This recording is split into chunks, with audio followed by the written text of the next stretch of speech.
რა ხდება დღეს ჩვენს ქვეყანაში და როგორ აფასებენ საქართველოში მიმდინარე პოლიტიკურ მოვლენებს ოპოზიციური პარტიების წარმომადგენლები თემაზე სტუმართან კოალიცია ნაციონალური მოძრაობა სტრატეგია აღმაშენებლისა და ქუთაისის საკრებულოს წევრ კობა გურულთან ერთად საუბრობთ. საღამოშვიდობის ბატონო კობა. საღამოშვიდობის. მადლობა რომ მობრძანდით და ხართ ჩვენი გადაცემის სტუმარი. მადლობა მოწვევისათვის. საკმაოდ რთული და დაძაბული მდგომარეობა გვაქვს ქვეყანაში, შესაძლოა ასე ბევრი ადამიანი არ თვლიდეს, მაგრამ თუ თვალს გადავავლეთ მიმდინარე მოვლენებს, საკმაოდ რთულია მდგომარეობა. სენატმა მიიღო მეგობარი აქტი განსახილველად. მიიღო კი. და ევროკავშირმა, რომელიც თვალყურს ადევნებს ამ პროცესებს, საქართველოს მთავრობას მოუწოდა გააუქმოს კანონი, რომელიც არის ევროკავშირთან შეუსაბამო და გითხრას რომ თვალს გვადევნებენ საქართველოს ხელისუფლების მიერ გატარებული ღონისძიებები შეფასდა ევროკავშირის მიერ საგანგაშოდ და სანქციების მოლოდინში მყოფი ქართული ოცნება აკეთებს სხვადასხვა ტიპის განცხადებებს და მე მინდა გკითხოთ თქვენ ის განცხადებები, რაც მეგობარი აქტის განსახილველად მიღების შემდეგ ქართული ოცნების წარმომადგენლებმა გააკეთეს, რამდენად მოდის შესაბამისობაში რეალობასთან. მადლობა კიდევ ერთხელ მოწვევისათვის. მივესალმებით ჩვენს თანამაყურებლებს, ჩვენს ტელემაყურებლებს, ოდეშით. ჩვენი ყოველი ეთერი, ხალბატონო თამარ, ხშირად, რა ვიცი, ხანდახან ვფიქრობ თავს ხო არ ვაბეზრებ მაყურებელს, მაგრამ ფუნდამენტალურად უდგები საკითხს ისეთნაირად, რომ საფუძველი ჩაუყარო იმ კითხვის გაცემას პასუხად, ვიდრე პასუხს გაგცემდეთ და იქედან ამოვიდე ნაშენებზე, რომ მე უფრო მარტივად მივიტანო სათქმელი მოსახლეობამდე. დიახ. ვიდრე ახლა კი ან არა ამ ფორმატში პასუხის გაცემა კი ბატონო მარტივი არის, მაგრამ მე მინდა რომ რადგანაც მთავარი ამ ქვეყანაში არის ხალხი და არც ხელისუფალი და არც ოპოზიციონერი. მე მინდა სიმარტივეში გარკვეული სიბრძნეა და მაგალითების მოყვანის პრინციპის საფუძველზე ადამიანებს უთხრა გარკვეული საკითხები და შემდეგ გაგცეთ პასუხი, რა შედეგები სპონტანი იქნება ეს. ერთხელ თქვი თქვენ ეთერში და კიდევ გავიმეორებ, ჩვენ გვაქვს ამ სამყაროში ერთი კარგი მაგალითი, კარგი ცუდი ეს უკვე სხვადასხვა დანახვიდან შესაძლებელია დასანახიდან კორეის მაგალითი, ხო? კორეა, რომელიც გაყოფილი არის ორად შუაზე, ერთი გენეტიკური კოდი, ერთი ბაბუის შვილები, ასე ვთქვათ, თავის დროზე, ხო, როცა ომი დაიწყო ეგ სამოქალაქო და გაიყო შუაზე. და როგორც ხოროს ხათაშორის ამას წინ კარგი YouTube ჩანაწერი იყო, ერთ-ერთი მოგზაური იყო ჩასული და აი საათი და 20 წუთი მიდის ეს ჩანაწერი და მე მინდოდა უყურე მინდა ყავს როგორ დაბეჭავებული არის ეს ხალხი, როგორ თავჩაქინდრული დადიან და არც იღიმებიან თავის არანაირი უფლება არ აქვს და არ აქვს უფლება იმისი რომ შეფასება გააკეთონ მის გარშემო რა ხდება იმ უფლების საფუძველზე რა უფლებაც მათ რო დაიბადნენ უფალმა შთაბერა. და აქეთ მაგალითზე რა ხდება ჩრდილოეთ კორეაში და რა ხდება სამხრეთ კორეაში. ეხლა რატო გადმოყავს ეს საუბარი აქეთ რატო გადმოყავს ეს საუბარი? ეს არის მაგალითი წარმატებისა და ეს არის მაგალითი გაუბედურებისა და მონობისა. ანუ ღირებულება დასავლური, ფასეულობები დასავლური, ეკონომიკური კეთილდღეობა, ტექნოლოგიური წინსვლა, ეს ყველაფერი რომელიც დაიყვანა სამხრეთ კორეამ მისი მოსახლეობისათვის სიკეთეთ გამოხატვის დონეზე მიიღო ის რაც მიიღო და ჩვენც ვიცით ხო კორეული ნაწარმი დაუშვათ ავტომობილები და რაღაცა ჩვენი ქალაქის ქუჩებში და დადიან ხო და აქეთ მონა რომელსაც არ აქვს უფლება კოსტიუმიც კი შეარჩიოს მისი გემოვნებით საკვებიც კი იყიდოს ელემენტარულად მისი გემოვნებით სხვა აგერად ერთი მაგალითი შემდეგი ჩვენ ხო ვამბობთ და ეს ასეც არის რომ ჩვენ ვართ მართლმადიდებლობის ტრადიციებისა და ქრისტეს ჯვრის პატივისმცემელი და დიდება უფალს ჩვენ ვართ უძველესი ქრისტიანიერი ხო რა არის ქრისტეს ყველა მოძღვრება ქრისტეს ყველა მოძღვრება არის ერთ ფუნდამენტურ პრინციპზე დამყარებული ეს არის სამართლიანობა და ეს არის ჩამონათვალი იმ ცოდვებისა რაც უფალმა იქადაგა და მათ შორის ერთ-ერთი არის დასმენა ხო არ ცრუ დასმენა და ცრუ ბრალი ვინმეს მიმართ მიუტებებელი ერთ-ერთი ცოდვა არის. დღეს რაც ხდება სასამართლოებში ჩვენ ხო ვიცით ხო?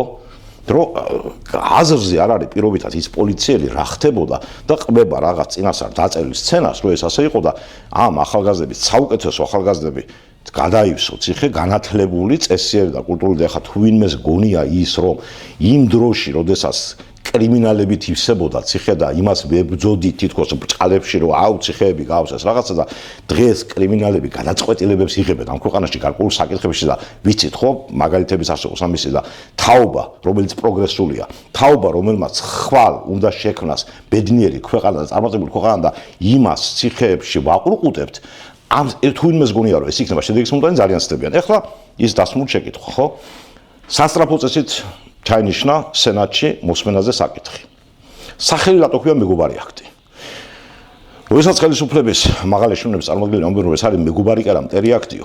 დიახაც, მართალი ბრძანდებით, ეს არის მტერი აქტი, ოღონდ ბატონებო თქვენთვის და არა ქართველი ხალხისთვის.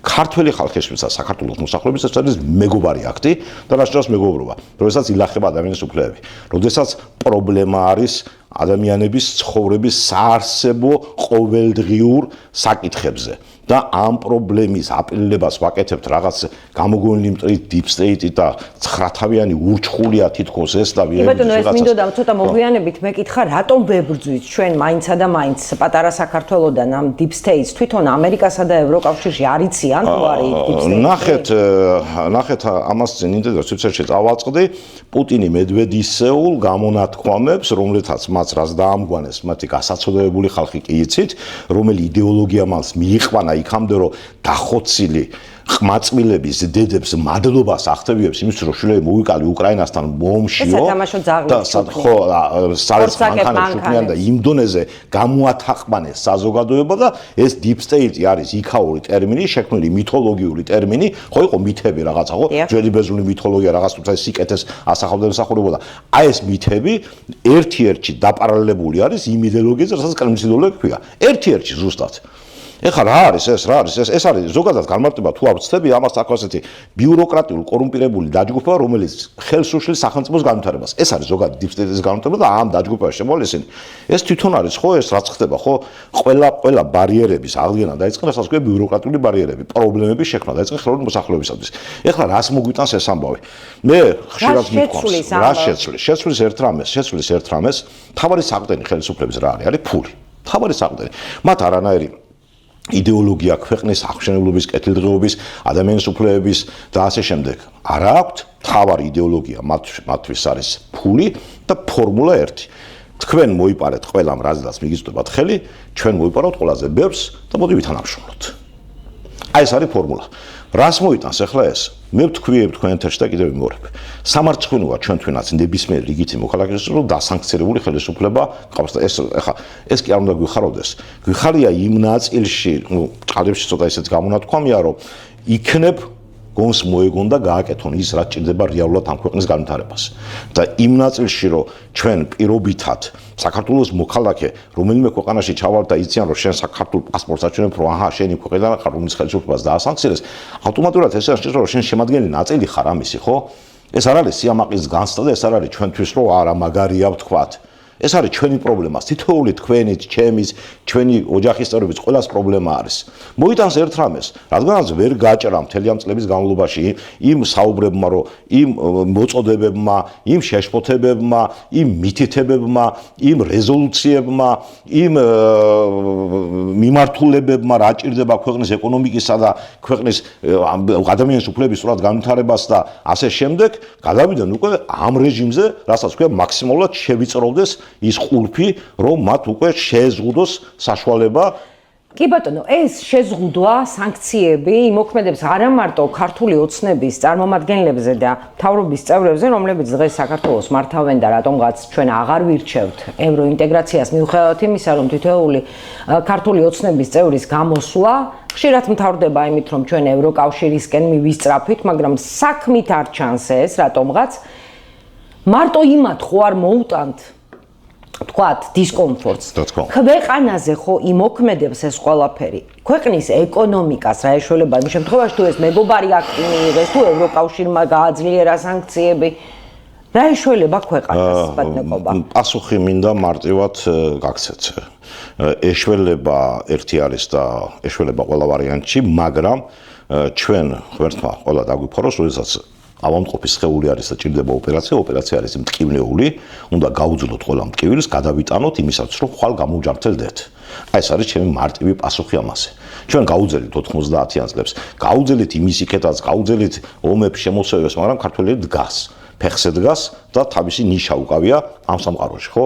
ეხლა ჩვენი ეს უბედურება ჩვენ თვითონაც უნდა გამოვასწოროთ და ჩვენ ის ტკივილი, რაც მოგვიწევს მაგისტვის ის ეკონომიკური პრობლემები, რაც შეგვექმნება გარკვეულწილად რაღაცნაირად უნდა გადავიტანოთ, გავუძოთ იმისათვის, რომ გამოჯანსაღდეს ეს ორგანიზმი, რასაც ქართული ორგანიზმი ქვია. სხვა გზა არ აქვს. შეგვეხება, ცალსახად შეგვეხება, ყველას შეგვეხება გარკვეულწილად.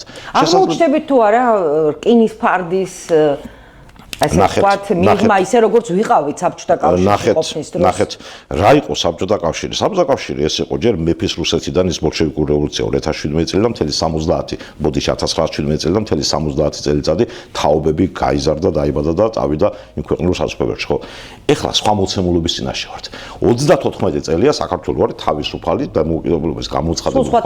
თაობა გაიზარდა უკვე და ეს თაობა უკვე იქ წავიდა. ჩვენ ხო მე მახსოვს ჩემს ბავშვობაში 80-იან წლებში როცა დავუშვათ სკოლა დაამთავრა და შემდეგ სტუდენტი გავხდით, მე მახსოვს რომ ვეკითხებოდი ვიღაცებს, რა ეს სამოგზაუროდ რო წავიდოდნენ, ისიც სოციალისტური ევროპის ქვეყნები რო იყო ბულგარეთი, რუმინეთი და ასე შემდეგ, რა იქ როგორ ცხოვრობენ რაღაცა. არანაირი ინფორმაციის წყარო ჩვენ არ გვქონდა. დღეს არ გვქონდა და დღეს ჩვენ როცა უკვე ვიცით რა არის პირობითად დასავლური ფასებულობა, დასავლური განათლება, დასავლური ჯანდაცვა, დასავლური მიღწევა, დასავლური ტექნოლოგია და ეს თაობა, რომელიც უკვე 34 წლის არის პირობითად, ამათთან ბრძოლა ხალხო არ გამოვა. ამათთან ბრძოლა ცოტა ესე იუმორში გადავიდა deep state-ზე უარესი გაგიხდებათ. ამათთან ვერ შეებრძოლებით, იმიტომ რომ ეს უკვე არის თავისუფლებაში გაზრდილი ადამიანები და ახალგაზრდობა, რომელსაც ეს რო გაანადგურო, ეს ხალხი უნდა დახოცო. ღმერთმა დაგვიფაროს. ამას, იმიტომ რომ ის პატარა ნაპერწკალიც რო დატოვოთ, იმხელა ცეცხლი აგუზგუზდება, რომ გადაბუგავს მერე ყველაფერს. ქართველი ერი ეს არის ერი თავისუფლების მოყვარე. ქართველი ეს არის ლაღიერი მენტალურად და ვერ დაამონებთ, ვერ გადააქცევთ იმ ციმბირელ ბებოთ, რომელსაც პირობითად ერთი კვირის უკან უკრაინიდან გრუზდვესტი რო ქვია, ასე გარდაცვლილის შვილიშვილის ჩაუტანეს იქ გვამი და სარეცხი მანქანა უყიდეს და მადლობა ათქმევიეს მისი პრეზიდენტისთვის. ასეთ ერად საქართველოში ვერ გადააქცევთ ხალხს. ეს არის თავარი და ამის იცოდეთ, აგერ თქვენ და აგერ მე. ძალიან მალე პროცესები მიდის ძალიან დაჩქარულად. მე არ მეგონა თუ სენატი ასე სწრაფად მიიღებდა განხილვაში. ეხლა ბოლოს დარჩება და ორივე პალატის არის კონგრესმენების და დემოკრატების იღებენ ამ გადაწყვეტილებას, ერთად შეჯერებული არიან, ხო? უდიდესი უმრავლესობის ხმით მოხდა. პრეზიდენტი ტრამპის ხელს მოაწევს დიდი ალბათობით. რომელსაც ბატონო კობახიძემ გააკეთა დღემდე იზახენ რომ აიო, ყველაფერი და შემდეგ ტრამპი მაგას ხელს არ მოაწევსო.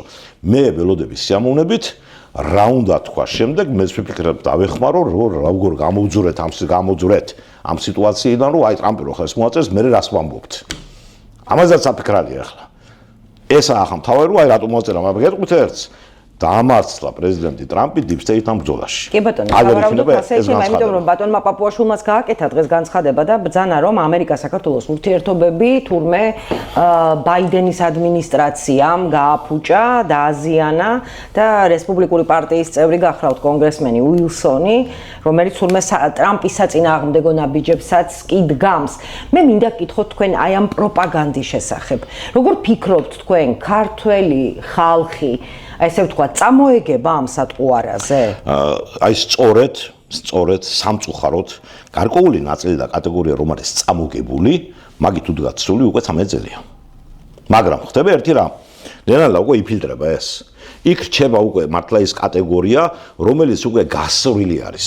გასწრული არის რაღაც ამ კორუფციაში, რაღაც ამ ტენდერულ ურთიერთობებში, რაღაცებში და უკვე თავის თავთან სათათბიროდ რო რჩება კი ეუბნება თავის თავს რომ ახლას ვაკეთებ და ვაიმე რა ვიცი რა მოხდება, მაგრამ იმის იქეთ უფლებო გახთა, წაერთვა უფლებო გამოთქვას და თქვას ის სიმართლე, რაც მის გულის ნადებში დევს და ამბობს იმას, რასაც უკვეთავენ. ამ უბედურებაში ნახეთ რა ფორმულა მუშაობს მთელი ეს წლების განმავლობაში გასვარე დააშინე რომ აი შენ ბრალი ამას თუ იტყვი, აი აგერ ამაკ შენ რა გაგიკეთებია თურმე და მართე.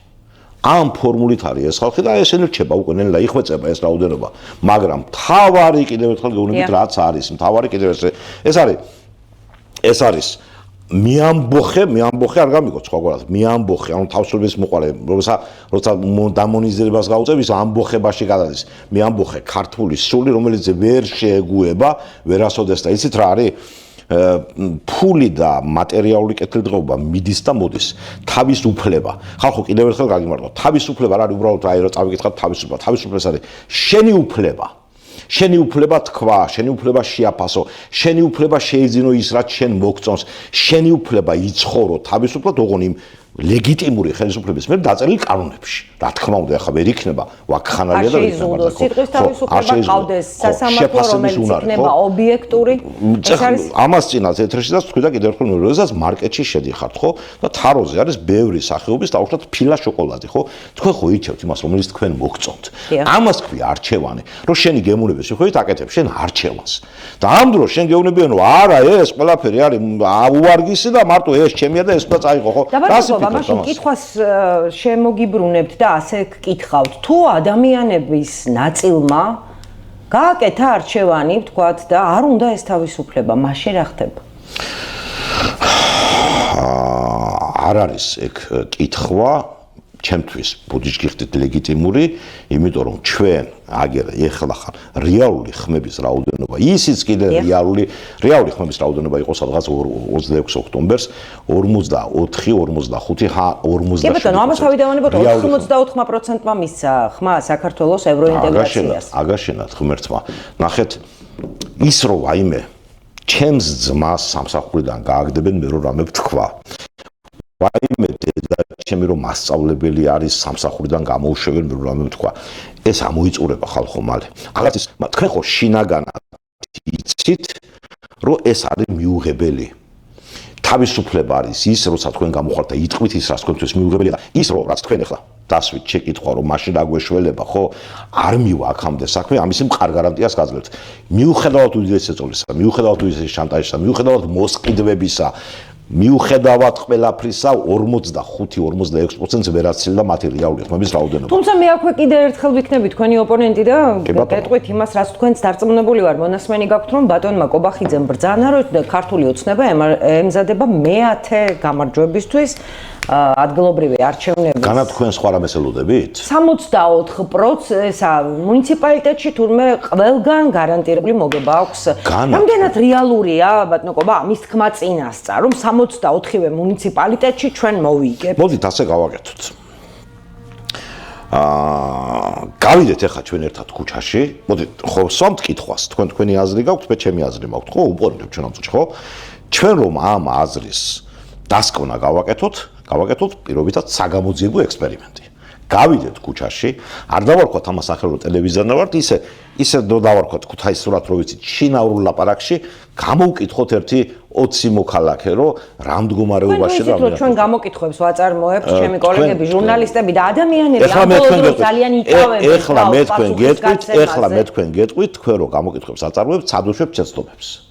მოდით გადით ფარულად გააკეთეთ ჩაწერა ვითომ მისი მეზობლის მამიდაშვილი ხარ თქვენ და აი თქვენ ქალბატონი ნანი არ ბრძანდები არა არც ასე საქმე ადამიანები ვინ საუბრობენ კამერების წინ ისინი თავიანთ პოზიციებს აფიქსირებენ და უმცირესობაში ნამდვილად არ არიან ის ადამიანები ვისაც ევროინტეგრაციის გზა აქვს რა თქმა უნდა და აი თქვენ რო ამასინაც მე უყურებ თქვენ გამოკითხოს და ის პიროვნება რო გამოკითხეთ მისი შვილი პედაგოგი არის და რომ სამსახურიდან არ გამოაგდონ იზოლებულია ის თქვას თორემ მე რომ მობრუნდით თქვენზე არ უთქვია.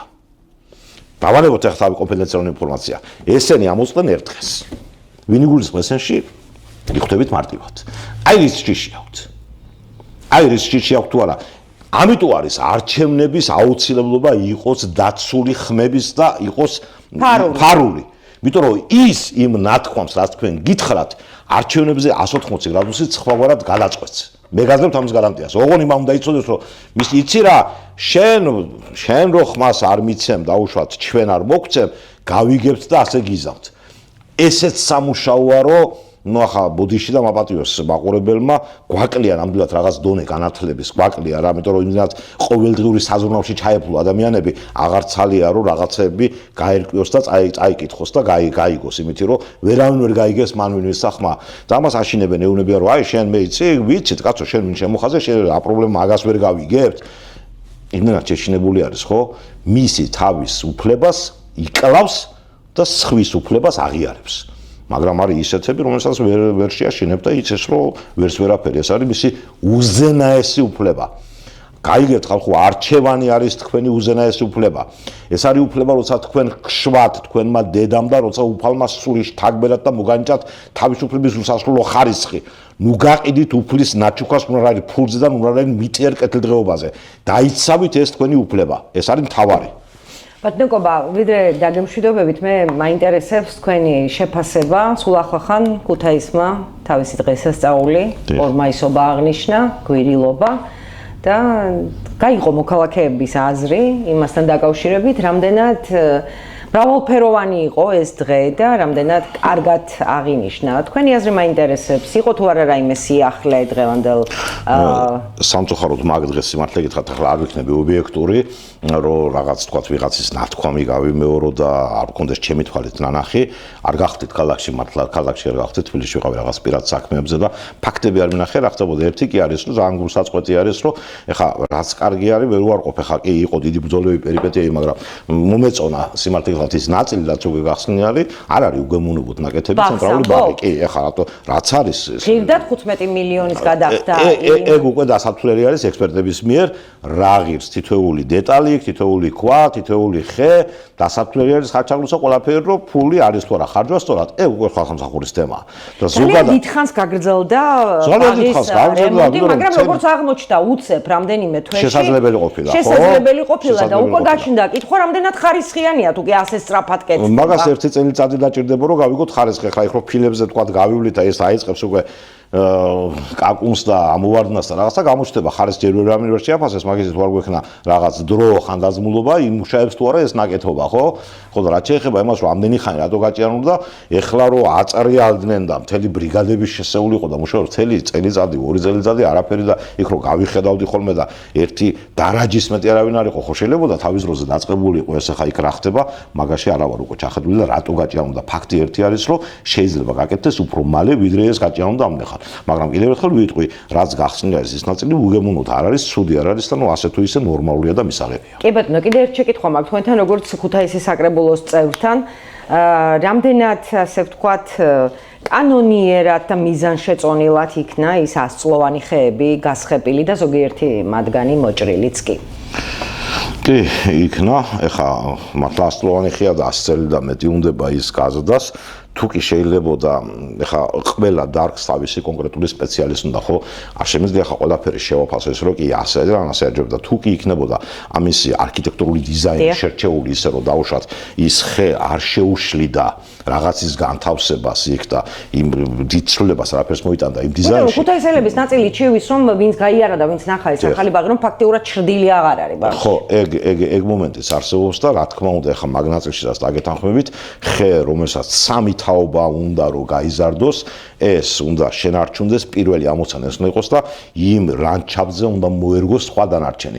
მაგ ნაწილი ჩემთვის მიუღებელია რომ დაუშვათ 100-წლოვანი ხე მოვჭრათ და იქ დაუშვათ კიდევ 10 წელი ლოგავა პირობითად, ახალი 15 მილიონი გქონდეს დასახარჯე და ახალი გქონდეს რაღაც გასაკეთებელი. იმიტომ რომ იმას კი დახარჯავ, ის ფული შეიძლება ღმერთმა ქნას ამ ქვეყანაში ბიუჯეტის გაგვიზარდოს ქალაქის და გაგვიჩნდება, მაგრამ 100 წელიწადი უნდა ისევ თავიდან ისე რომ გაიზარდოს. ამიტომ ამ ნაწილში გეთანხმებით რომ მიუღებელია ჩემთვის. მადლობა რომ გვიყურეთ. შეგახსენებთ ჩვენი გადაცემის დღევანდელი სტუმარი გახლდათ ბატონი კობა გურული. გემშვიდობებით. მშვიდობიან ღამეს გისურვებთ, ერთმანეთს შევხვდებით ხვალ 20 საათსა და 30 წუთზე მეგატივის არხზე. ნახვამდის. ნახვამდის წარმატებულ დღეს გისურვებთ.